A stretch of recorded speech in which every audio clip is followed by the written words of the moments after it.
Hi, I'm your host, Raz Pasha. Today's video, Platypus Evolution or just another Crocoduck. This topic is the platypus. The platypus came up in a conversation on YouTube I had with a Christian known as Secura.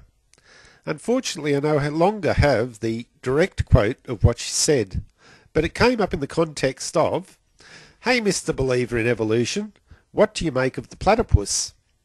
Well, the platypus sure is an unusual creature. It may well be the closest we're ever going to come to the hypothetical animal known as the crocoduck. The crocoduck, illustrated here on Richard Dawkins' tie, has the head of a crocodile spliced onto the body of a duck.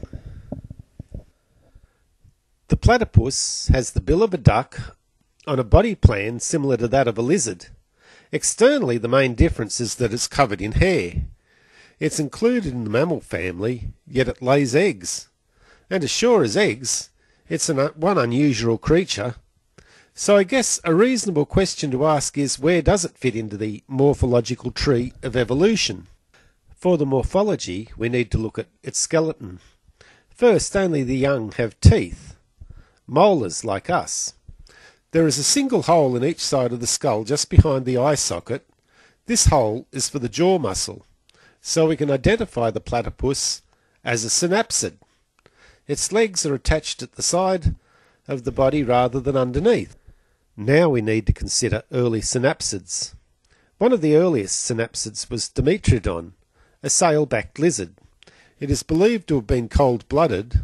By turning the sail towards the sun early in the morning, the sail may have been used to warm its blood, giving it a speed advantage over other cold-blooded animals.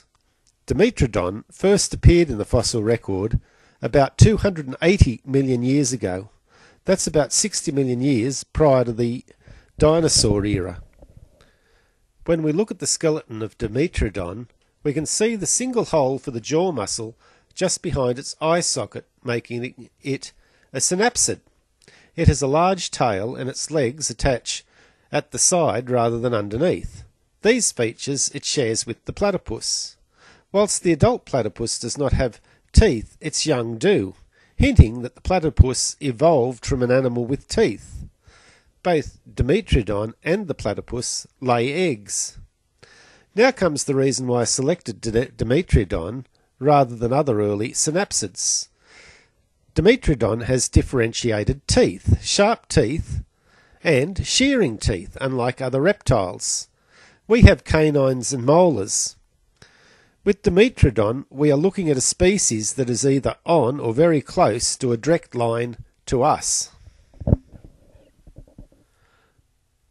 On the screen is a simplified evolutionary tree. The tetrapods were the first land amphibians. They moved onto the land about 360 million years ago. From them came the early reptiles. Then about 300 million years ago, our lineage, the synapsids, split from the diapsids. The diapsids went on to become the crocodiles, dinosaurs, birds, lizards and snakes. Prior to the appearance of the first dinosaurs about 220 million years ago, the synapsid proto-mammals were the prime predators on the earth. Live birth mammals split from the egg-laying mammals about 180 million years ago. The placental mammals are us, and most of what we think of as land mammals today. Most marsupials extant today live in Australia, that is, the kangaroo, wallabies, bandicoots, possums. However, some marsupials also may be found in South America.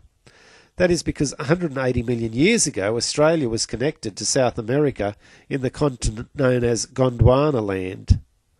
The platypus is a monotreme. Steropodon is a platypus-like monotreme from 110 million years ago. The jaw fragment shows that the early platypus, or precursor, did indeed have teeth. Conclusion: the platypus may look like it has a duck's bill, but I would contend that its bill evolved independently to that of a duck. It may be a case of parallel evolution. It is certainly the case that the platypus is not a diapsid, which means that it fits on the mammalian side of the evolutionary tree, even if it had not been a mammal. However, it has mammalian glands, so it is a mammal.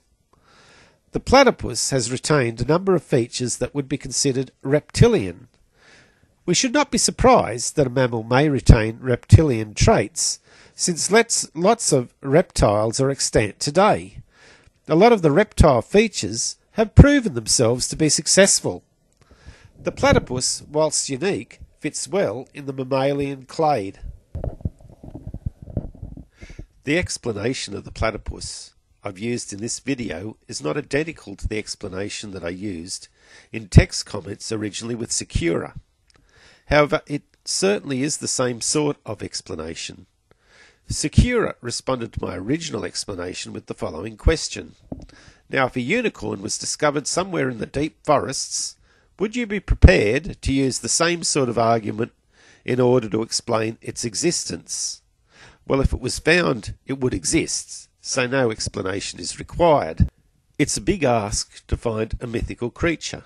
However, finding a horned horse is not out of the realm of possibility. It's believed that the Cyclops was based on ancient Greeks finding the bones of long-dead mammoths on various Greek islands. Here are the bones of a mammoth, shown in their normal configuration. By reassembling the bones of a mammoth as an upright standing biped, we have a creature that looks like a fat-bellied, one-eyed monster. Here we have an image of a mammoth's skull. The tusks are shown as removed. You'll note that the actual eye socket is very small and can easily be missed.